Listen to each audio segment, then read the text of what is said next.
My name's Joe Latham. I live here in Marshalltown, 503 Terry Terrace with my wife, Jana. I grew up in Eagle Grove, Iowa, graduated from high school in 1958, went to Grinnell College. My junior year at Grinnell, I had a roommate that was a general's son, and he suggested that why didn't I try to get a pilot training slot like he had. So he was a year ahead of me. So I did, and I was the cadet commander of Grinnell's ROTC back in 1961-62, my senior year. From there I went to pilot training at Vance Air Force Base at Enid, Oklahoma for 13 months, and graduated in October of 1963. And our class was the first ones to be offered slots to the F-4C, which was going to be the Air Force's newest fighter. The Navy had been flying F-4s for a couple of years. At that point, it was held all the world's speed records, time to climb records. It was really a hot airplane. So the top 5 guys in my class at Vance all went to MacDill Air Force Base in Tampa, Florida, for F-4C training. The F-4 was the primary fighter from '64 when we first got it till probably in the early '70s when the F-16 or the F-15 Eagle came on board, which was the faster later model. I mean, because the F-4 was designed in the '50s and production in the very early '60s with the Navy. And so the Air Force, I mean, they made like 6,000 of them. It was the primary fighter for 20 years probably. And the Germans flew them, the Japanese flew them, a number of countries flew the F-4. And a few countries, Iran still flies some of them, I think. The only drawback was that someone up in the Pentagon or the White House or someplace had decided that let's put the brand new pilots in the back seat of the F-4 and more experienced pilots in the front seat. The Cuban Missile Crisis was just winding down, and so there were a lot of recalled guard pilots that were on active duty flying F-84s down at MacDill, a big base at Tampa, Florida. So they became the front seaters, we became the back seaters. In the Navy, the backseaters was not a pilot. The backseater was just a radar intercept officer. And the primary job in the backseat of the F-4 Phantom was to run the air-to-air radar. And at that time, the F-4 had the world's best air-to-air radar.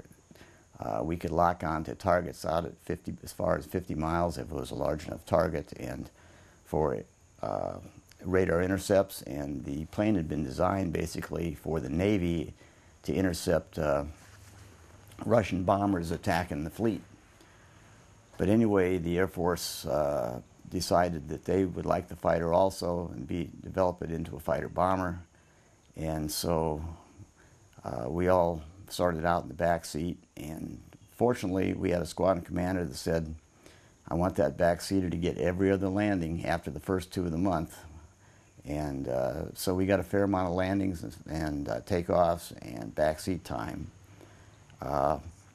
So we got combat ready during 1964, and then in '65, my squad, there were 2 tactical fighter wings at MacDill. There was the 12th and the 15th wing. Each one had 4 squadrons. Each squadron had like 24 aircraft. And our squadron went to Naha, Okinawa in June of '65 just to sit air defense alert for 3 months, which is where I started flying in the front seat periodically. Then at the end of '65, when we returned, those of us backseaters in my squadron got to upgrade to the front seat, went through a formal training program, and then we left there in May of '66 and headed for Vietnam, just as individual replacement pilots.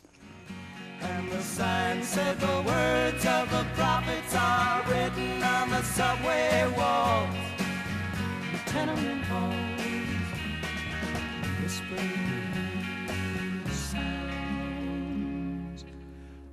silence.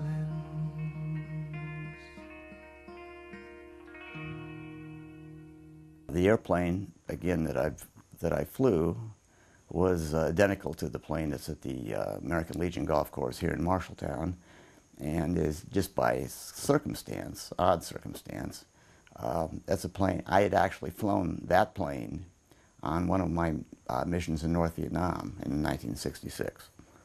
But when I looked at my logbook that I kept with all the plane numbers, and that was the only one time out of 101 missions in North Vietnam that I ever flew that actual airplane. My buddy and I,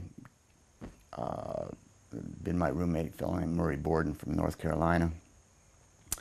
We stepped off the plane together on July the 4th of 1966. The air war was really heating up at that point.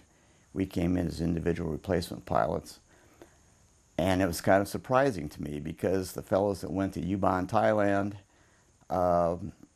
they got a couple backseat rides and they got some orientation, you know, some kind of eased them into combat. We were short of pilots. I got there on the 4th of July, and on the 7th, I flew my first mission, and I was number 2 in a 4-ship mid-cap flight north of Hanoi. And I hadn't flown a plane for six weeks. I'd never taken off with a plane with 3 full tanks at max gross weight of 58,000 pounds. I learned really quickly that the stateside training, with all the safety precautions, didn't really prepare you as well as it probably should have for actual combat flying. So anyway, fortunately, in that first mission, we didn't see any MiGs.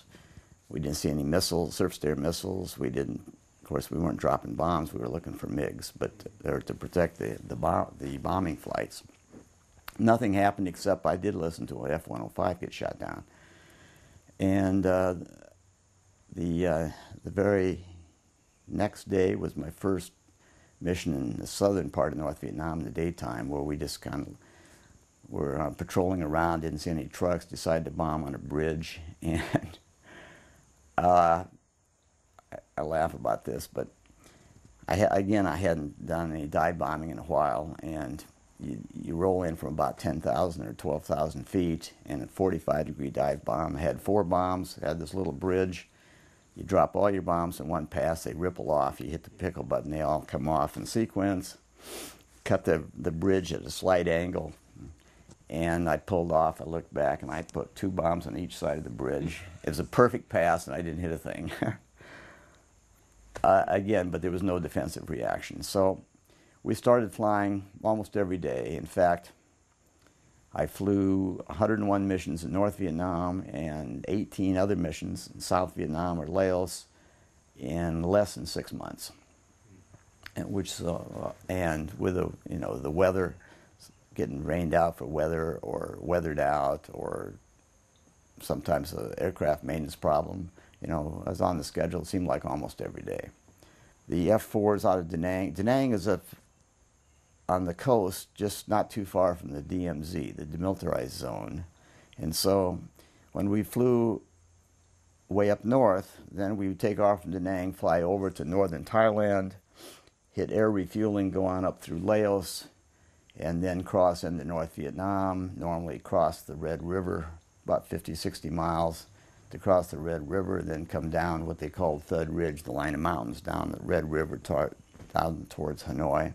So those missions could be what we call MIG-cap, combat air patrol. In other words, then you're loaded up, you have fuel tanks, and you have 8 missiles, 4 radar-guided and 4 heat-seeking missiles. The radar-guided missiles are semi-submerged in the fuselage, and they're always on the airplane, but if you had bombs, you didn't have heat seekers, sidewinders.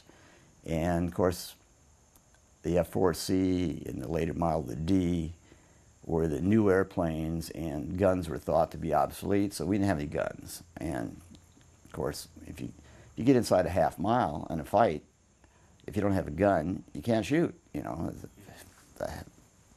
So anyway, the MiGs weren't very active. We would see them once in a while up there, but they weren't attacking. After I was there about 3 weeks, 2 planes came back from our squadron, and they had been intercepted by MiGs, and they shot them both down. And that was our squad, and then had the first, all three MiG-21s, the new MiGs. The 17s are the older almost Korean War vintage, post-Korean War, I guess. The MiG-15 was Korean War, and then the 17. But the 21s were new, and that was what everybody was not fearful of, but that's the one that everyone wanted to tangle with, or shoot down if they could. But so anyway, at that point, a number of MiG-17s had been shot down in the war, but only 3 MiG-21s had. So we thought, our squadron thought they were fairly hot stuff, and but that was what we were always looking for up north, because, you know, basically, I thought about it in later years. Once you got through the pre-mission air refueling in northern Thailand and Laos, and you crossed in the northern side of Laos and started into North Vietnam, it was really kind of like putting your head in a noose for the next half hour or whatever, because back in those days, there was no long-range helicopters for rescue. If you got hit or shot down, if you couldn't make it back into at least Laos, you didn't have any chance of being rescued. And so if you couldn't get out of North Vietnam, you're either going to be a prisoner for years or you're going to be dead, one of the two. So my early missions up there were MiG-Cap, and the first couple times I was back up there like 3 days later, and again, didn't see anything. I mean, no defensive reaction, although I listened to a F-105 get shot down. And heard him on the radio, said he was hit getting out. Then I heard him on the ground saying, I'm on the ground, but they're coming after me, which is pretty sobering when you're brand new up there. Other times, we would, more than MiG-Cap, we would do bombing missions up there. In the far North Vietnam, usually had 750-pound bombs. It could be 1,000-pound general-purpose bombs. This was before they had laser-guided bombs. And they're on a big Joint Chief of Staff numbered target up there in the Hanoi area. They may have 16 flights of 4 coming in and drop bombs, trying to hit one target. And it was dangerous. It was, you know, they briefed us, it was more heavily defended than Germany was in World War II, because they had 37, 57, 85, 105 millimeter anti-aircraft weapons. They had MiGs. They had surface-to-air missiles, guidelines, SA-2s.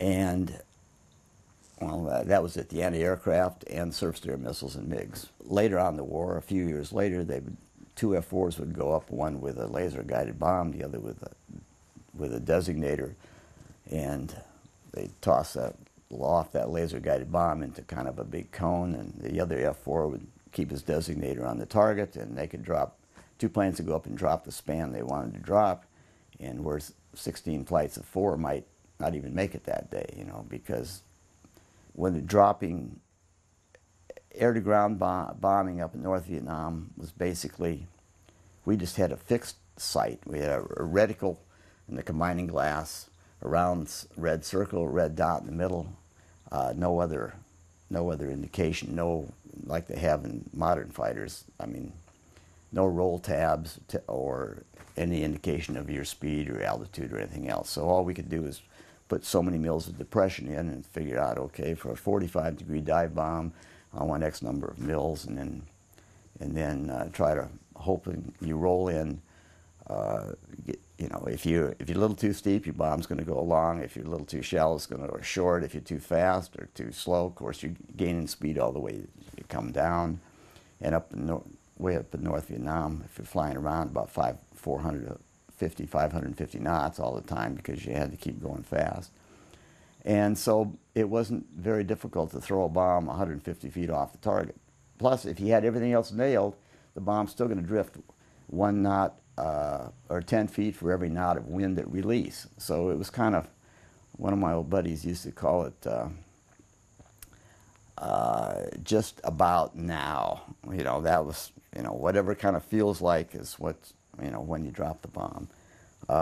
And we also, despite the fact that the frags would come down and say, here's your target and here's the time, they would try to say, we want you to bomb on such and such a heading. And we said, no, we can't do that. You have to drop all your bombs in one pass, and way up north, you wanted to fan in. You have a flight of 4, and you're never real close to your leader. The wingman has to protect his leader, but you're always moving around, and if you don't want to be so close that if one plane gets hit, it's going to take the other one out too. But you'd try to fan in there, so leads in, and a moment later 2's rolling in, and a moment later 3's rolling in, and then 4. And 4 wants to be coming down the chute before leads off, so that the gunners can have to shoot at 1, 2, 3, or 4. They can't everybody shoot at the first one down, and okay, now we'll all shoot at the second one. And so it was one pass, and you're out of there, and 20 minutes later you get back to Laos, and you breathe a sigh of relief, and you kind of take that noose back off your head again. Sometimes, a few times, we would fly missions in South Vietnam working with a forward air controller, and that was, that's kind of odd to say, but that was the fun kind, because you could make repeated passes. A lot of times they'd strap on this big 20 millimeter Gatling gun on the belly that fired 1,000 or 6,000 rounds a minute or 100 rounds a second, high explosive incendiary bullets, ammunition, and you go brrrp on the trigger, and that'd be 40, 50, these 20 millimeters. You could saw down trees, you could tear up buildings, you could tear up trucks. It was lethal stuff. And then we would drop napalm, drop 500-pound general purpose bombs, or 250s if that's what they had. We'd fire rockets. Rockets would be fired from a 30-degree dive. Bombs can be dropped from a shallow angle or from 45 on a steep angle. Had cluster bomb units. Napalm is jellied fuel.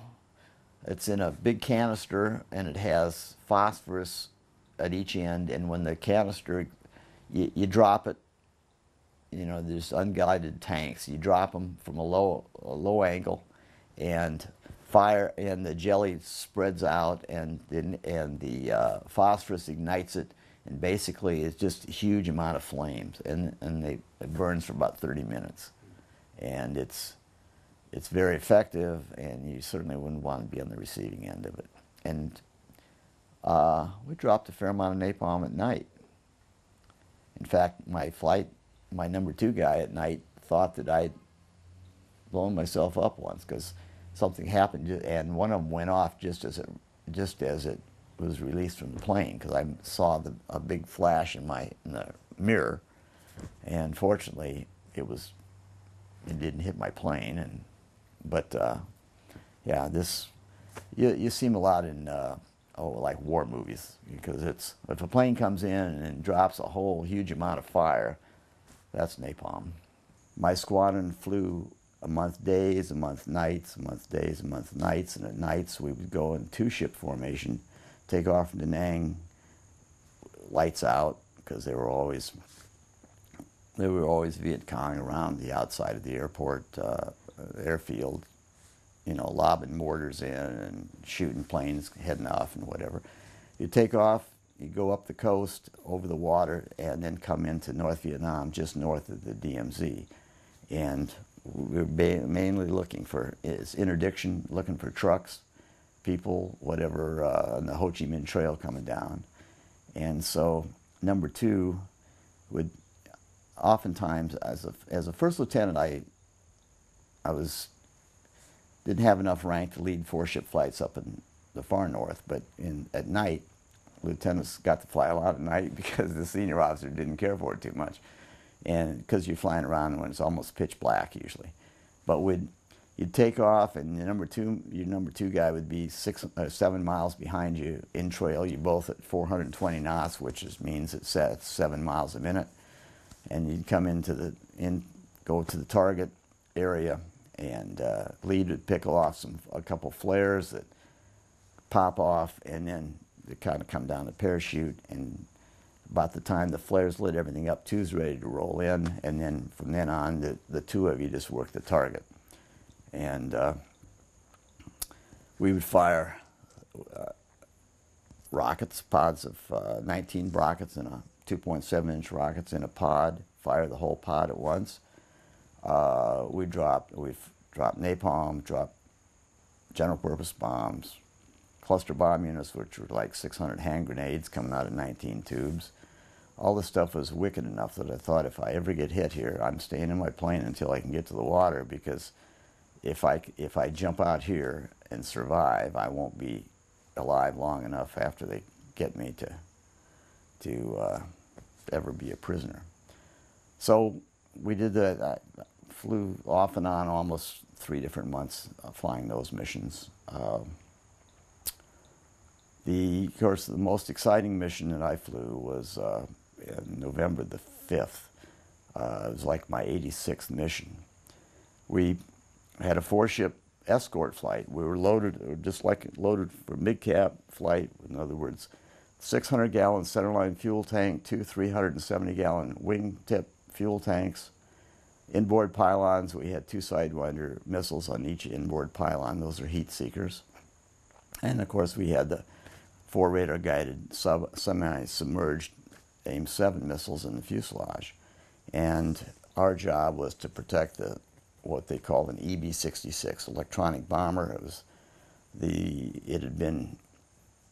a light bomber that had been modified to be electronic warfare, and they had 4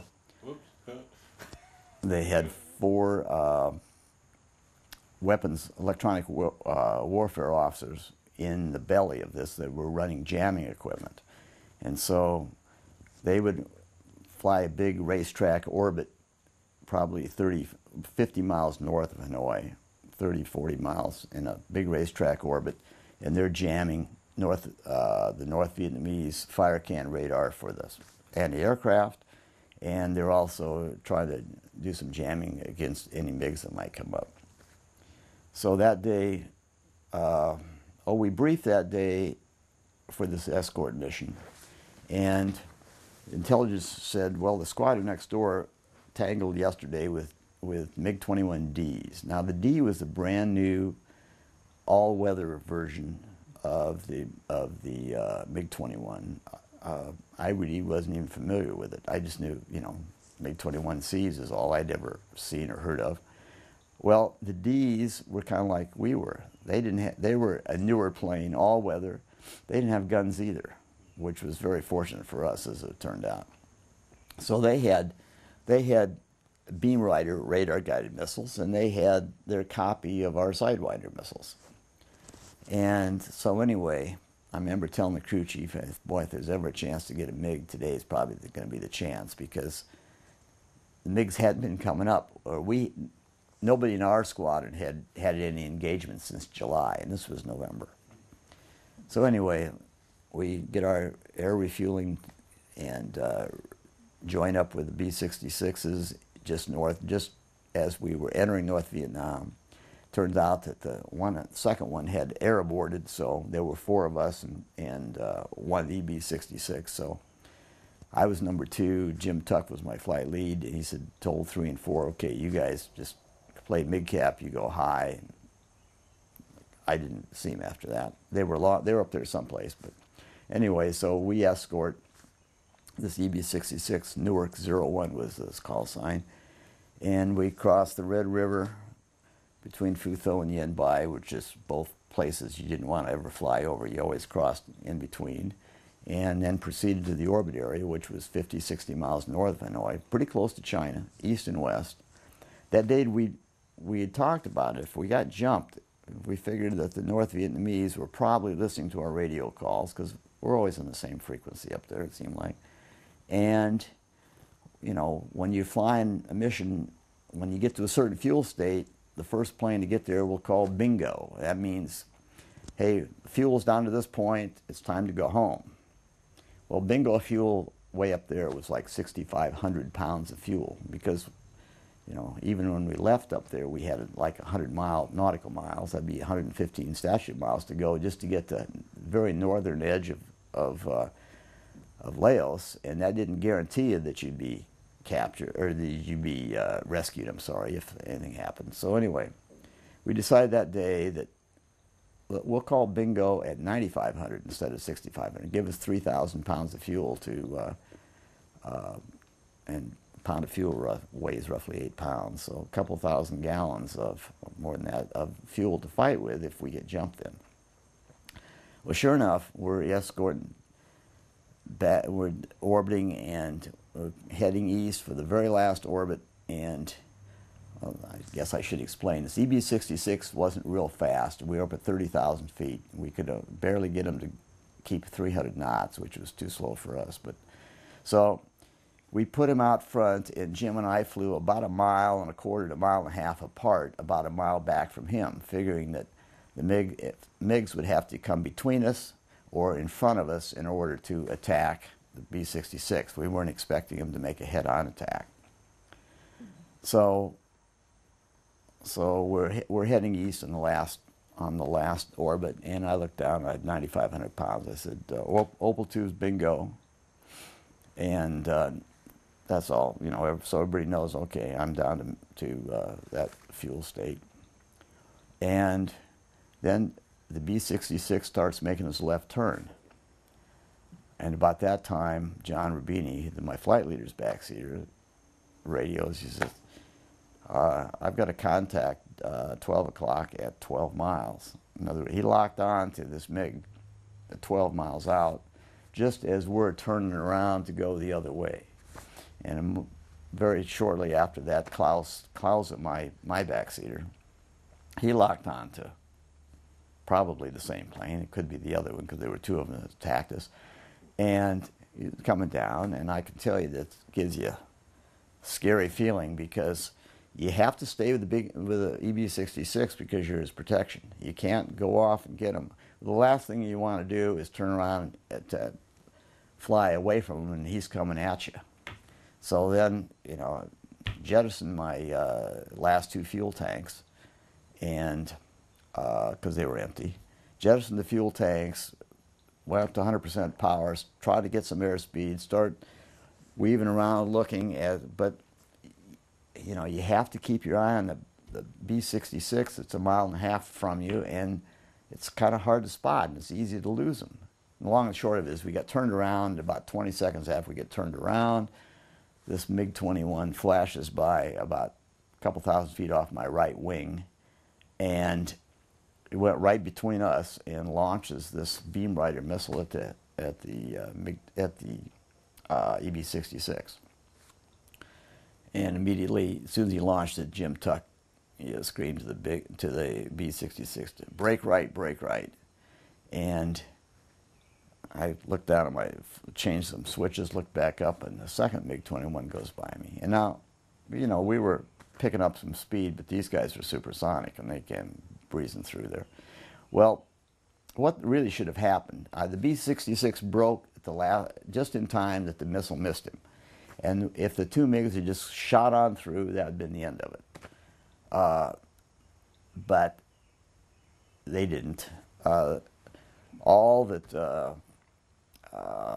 guy's name is a major. His name was Kibby Taylor. I just met him for the first time about 3 years ago.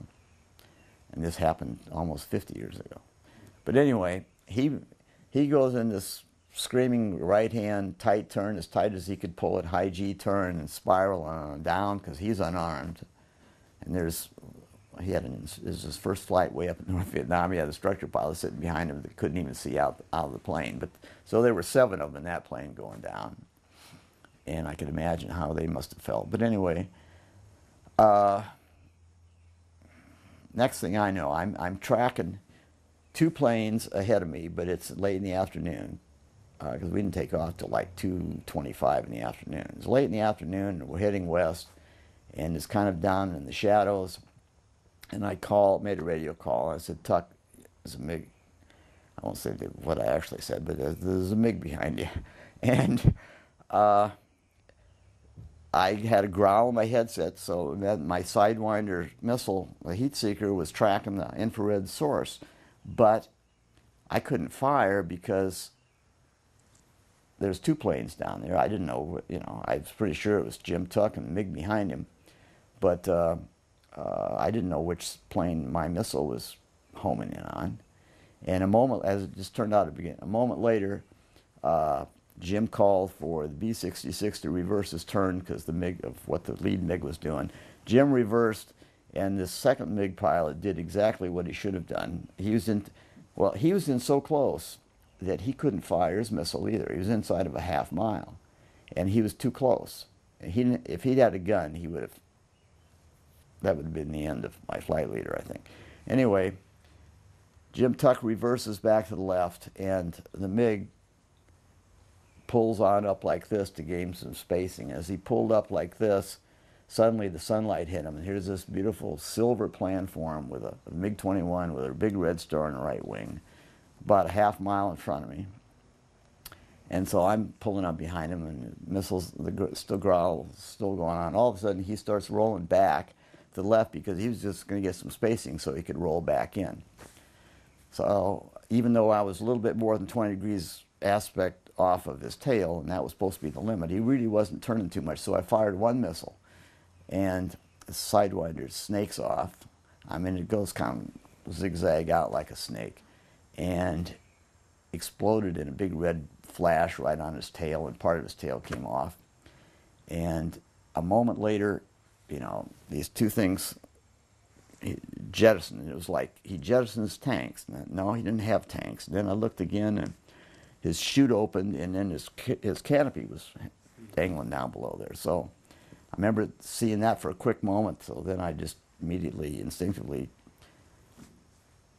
pulled the stick back, went into a very hard turn to the right so that we could see who's behind us, because someone had always said, Joe, if you're ever behind somebody, watch out, because somebody's probably behind you. So anyway, looked back there. Nobody's there. Roll back again, and then I see this big 21 up here.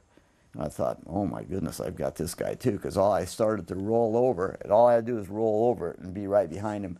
And suddenly it swapped ends. I saw the empty cockpit and realized that the same plane I'd already knocked part of the tail off it. It had gone down and was kind of coming back up. And so I looked around again, and I was by this time in the scream and dive, and I finally come out of afterburner. I'd been in afterburner ever since I got jumped.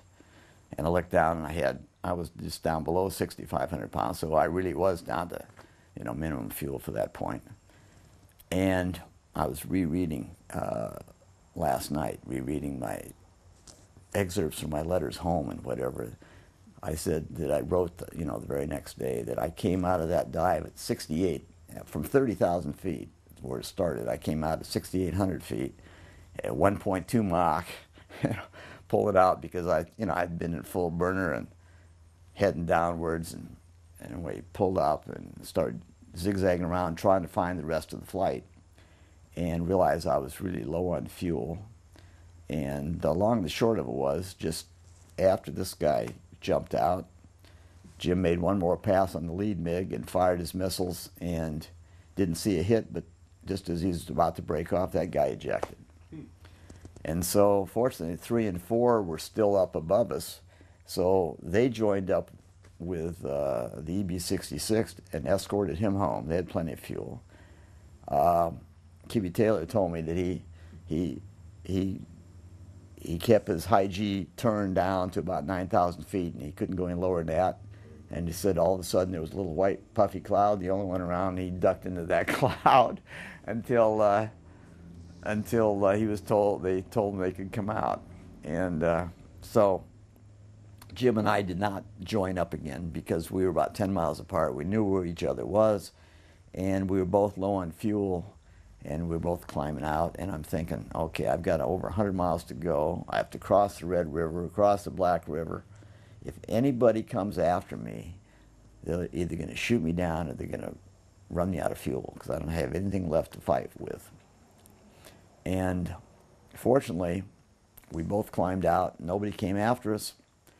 Got up to 40,000 feet, throttled back, and we're halfway into Laos, and I radioed and I said, look, I'm pretty sure I can make Udor in Thailand gliding in, but I don't want to go down to 18,000 feet and have the tanker mess up a rejoin and then I flame out before I get fuel. So the bottom line was we both did the same thing. I pulled the throttles to idle from 80 miles out and basically glided in and landed with 800 pounds, which is, emergency fuel's 1,000 pounds. I had 800. I could have stayed flown around for maybe 8 minutes at the most.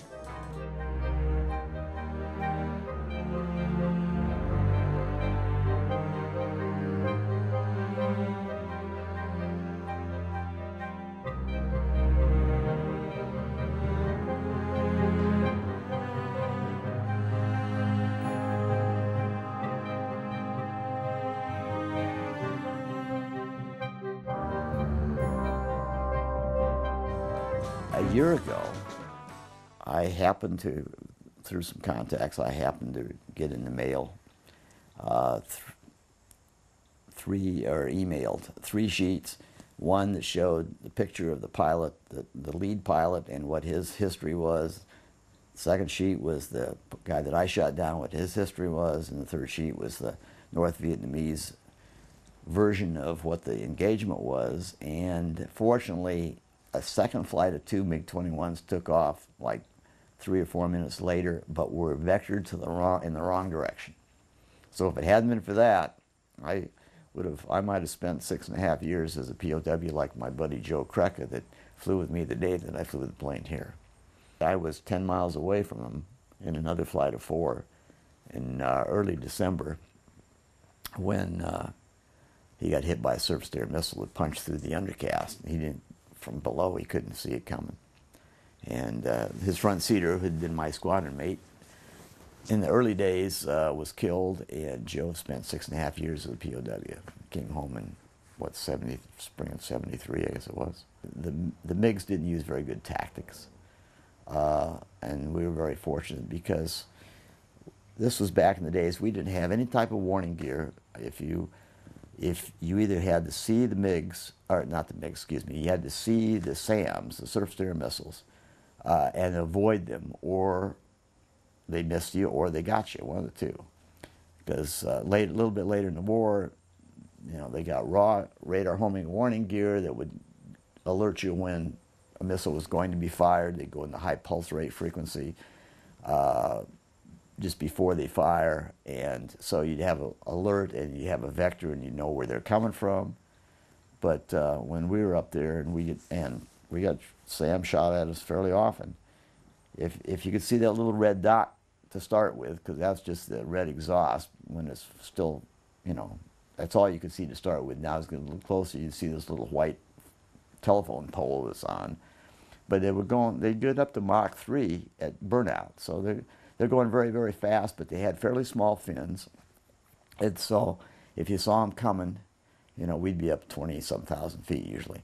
You know, you'd roll over and start down, and you'd watch them. If they stay in the same place on your canopy, then they're tracking you. If they're moving across your canopy, they're not tracking you. And so the moment you could determine they weren't tracking you, then we'd start rolling back up, because once, or even if they were, once they started bunting over, you know, they're going up. If they're tracking you and you're going down, they start over. They just were going so fast, and my theory was they had such small fins, they couldn't reverse back up again. So basically, you could outmaneuver them as long as you could pick them up for a distance out. In my last mission up in the far north, I was number 2 as usual, and number 3, it was his first mission. He was the element lead, and he didn't hear my SAM call, and as I started back up, suddenly I looked up there, and there was his plane, and a moment later there was this big black cloud with his plane sticking out, with his tail sticking out, and he fell like a leaf. I circle it. His plane crashed 12 miles northwest of Hanoi. That's where we were. And I made this one circling, descending turn around and asked Klaus to see if he could see any parachutes. Klaus said he thought he saw one parachute. Well, fortunately, it turned out later, you know, six years later, They both came home. Now, how they ever got out of the plane, I don't know, because I didn't see them jump out, and I saw them when they got hit. And of course, I was looking around for Sam's too at times, but so we did lose a few people, and the buddy that I came over with, Murray, hit the target. He hit his target, or hit the ground at night up in North Vietnam. The flight, I was up there the very next flight at like at 2 in the morning, and there was nothing to be heard. If you're flying at night and you don't have any visual orientation on your scope, you just have this red circle, you have to keep a look at your attitude indicator to figure out where you are all the time. And your peripheral vision is not very good, and your depth perception is not very good at night. And if you're just a split second late on a pullout, even though you just fire on the ground where your target is because you've been there before, you're a split second late, you can, at 500 miles an hour, you can be in the dirt. I had one mission where we were, again, a mid-cap flight. I was number 2. We were following the F-105, what they call iron hands, that were going after surface-to-air missile sites. We were up at 550 knots, which is well over 600 miles an hour, never more than 1,000 feet above the ground. And it's just like crack the whip, because we're trying to protect them, stay with them, and then I'm trying to protect my leader, and every time he'd turn, he'd have to go someplace else. And we were up and over Thud Ridge. There was a big white, I think it was probably a big hotel up on the ridge that overlooked the valley and Hanoi down to the side, Fukien Airfield over there. And I went over that thing twice so low that I thought, if a kid just throws a rock up in the air, and if I fly into it, he could knock me down. And I mean, I was over, like 100 feet and really fast. And I came over at Ridgetop, came over the ridge one time on that mission, and then rolled over it down. And just after I rolled out, here comes 2 surface-to-air missiles coming up at us, and I made a radio call, except that my throat was so dry and no words came out. And I just jammed the stick forward, and both of them went over the top of us. And on the way home, I was so pumped, thought, I can't wait till tomorrow. And then a little bit later, I said, no, I don't think I ever want to do this again. I was 25 years old, and I was a bachelor, didn't have any children, didn't have a spouse. And that's the way it ought to be. It's a young man's game over there. But so when you went into the service, I mean, there was a lot of anti-war. When I came back, yeah, I wasn't aware of it until I came back. In fact, it didn't really hit me. I came back in January of '67, and I had a 2 or 3 week, couple weeks leave, and my parents were living in Fort Dodge, and they moved to Fort Dodge, and I got a call from the professor of air science at Grinnell, because Grinnell still had ROTC at that time. He asked me if I would come and talk with the cadets, because at this point, these 2 were the 4th and the 5th MiG-21s of the war for the Air Force. So it was a really big deal. A Navy guy had one, shot down, he'd actually shot down the 4th one of the war, and so mine was the 5th MiG-21, and Jim's was actually the 6th MiG-21 for both services. And this was just a month and a half or so before big Operation Bolo, when the guys from U-Bahn shot down 7 MiG-21s in one day. That was just after I was through flying. I knew something big was going on. I didn't know what it was because I wasn't flying anymore. I was done. It was on the 2nd of January of '67. And my roommate from Tampa, Ralph Wetterhahn, was one of the planners. He was lieutenant, one of the planners for Robin Olds, and he was Robin Olds' wingman. And Robin Olds got a MiG that day, but Ralph got the first one. And so they impersonated 105s. They had the 105s jamming pods that they carried. They used their call signs. They flew their routes.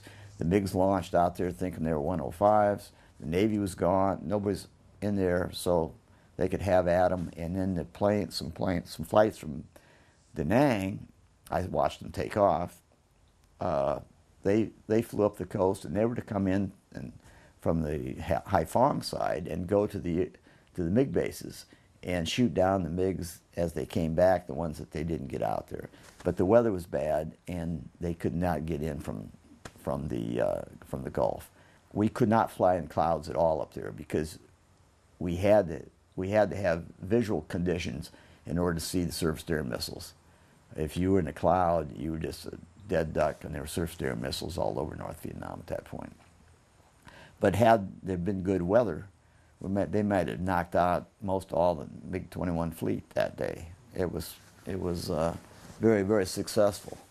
When Jim and I came back that night, it was a weekend night. It hit the Sunday morning papers. I mean, the Des Moines Register. I know for sure the Daily Oklahoman from Oklahoma. The headlines in the Sunday paper were the MiG shoot down, because that was the first two MiG-21s to be shot down since July, and it was a big deal at that time. So anyway, Professor of Air Science wanted me to, if I had time to stop. So I stopped, walked in there in my uniform, talked to the cadets, and had a nice time, except that I wasn't very well greeted by my former Grinnell classmates. Even though I was an alum, they didn't. It was pretty rocky. This Oktoberfest this last year, they honored the Vietnam vets, and we walked the parade. Some of the older guys, rode on the floor, or whatever. That's the first time in 48 years that ever happened. Your buddy who was POW for Mm-hmm. 6 years, did you think he was dead during that time? No, Joe Krecker, I had no idea for several years, and then there was a Life magazine article that came out. This is in '66, and I don't know, '68 maybe, something like that. And Joe was pictured in there as a POW, and he was the fellow that taught Seaman Hegdahl he helped him memorize the names of all the POWs up in the Hanoi area, all those POWs. And so 2 or 3 years before the repatriation, the North Vietnamese released, I don't know, half a dozen American flyers, and they were, according to Joe and the other POWs, they won't have anything to do with them, because these flyers were apparently released early because they were helpful to the North Vietnamese or something. But anyway, this Seaman Hegdahl, who he just was on a Navy destroyer and rolled off at night or something like that, and got picked up by Vietnamese fishermen, and so he was the only enlisted POW that was up there, and he was ordered by the Air Force leadership, or the POW leadership, to maybe it was Admiral Stockdale, I'm not sure. He was ordered to go back early with those guys, but Joe Krecker helped him memorize the name of every POW and hometown, so that he could come back and debrief that. And then I think that Hegdahl spent like a year traveling around the States, visiting the families of the POWs. And for a lot of POWs, that's the first time that probably that the U.S. had any knowledge as to, or confirmation of their capture. Joe always said he never thought he would survive the war, but he did. 6.5 years worth.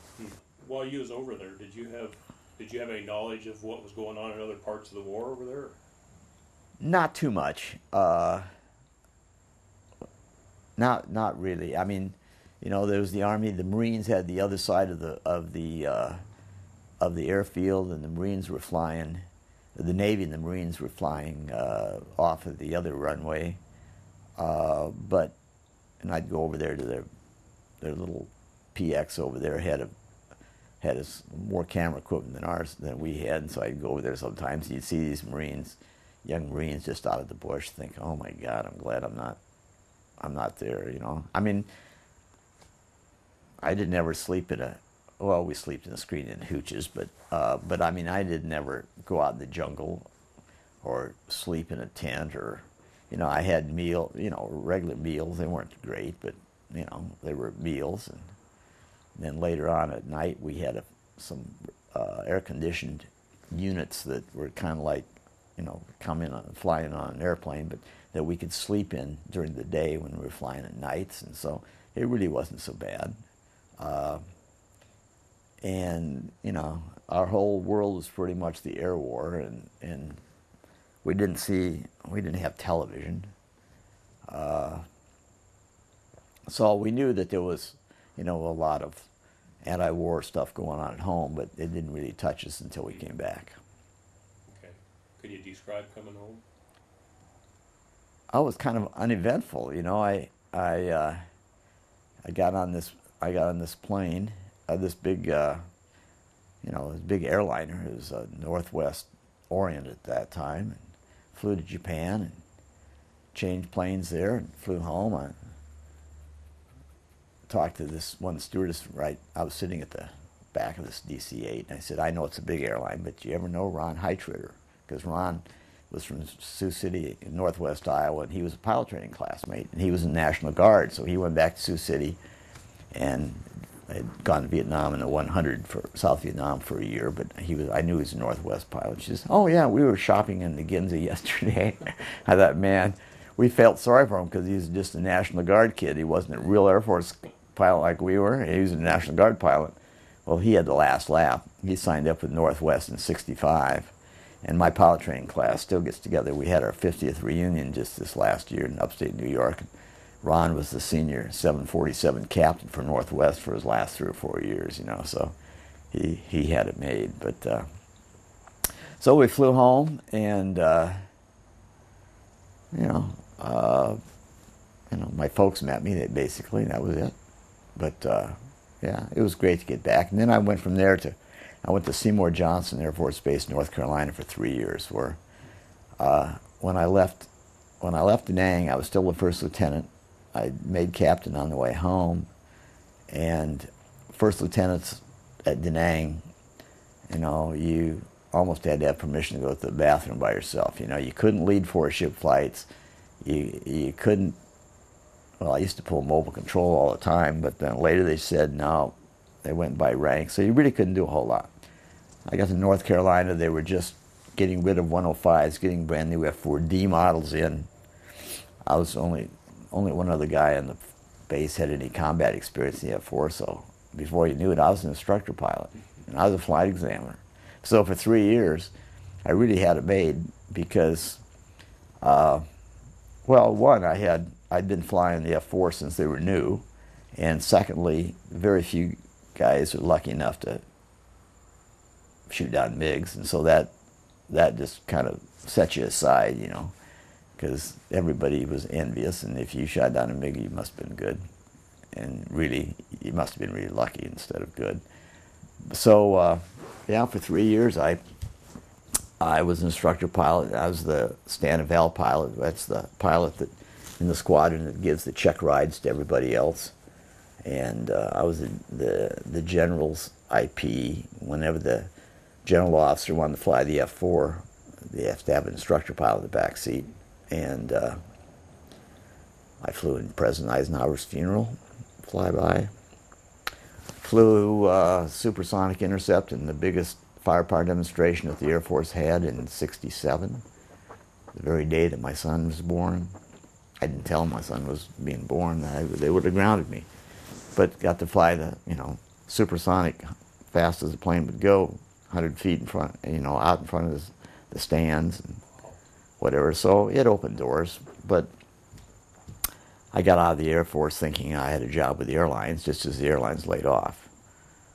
And after a couple of years, then I came back to Iowa, went to law school, joined the Iowa Guard, flew F-100s for 4 more years while I was a student. In the first year, as a lawyer here in Marshalltown. And then I stayed in the Guard for a total of 19 years. So it was a good decision because the retirement and the health benefits were worth staying for.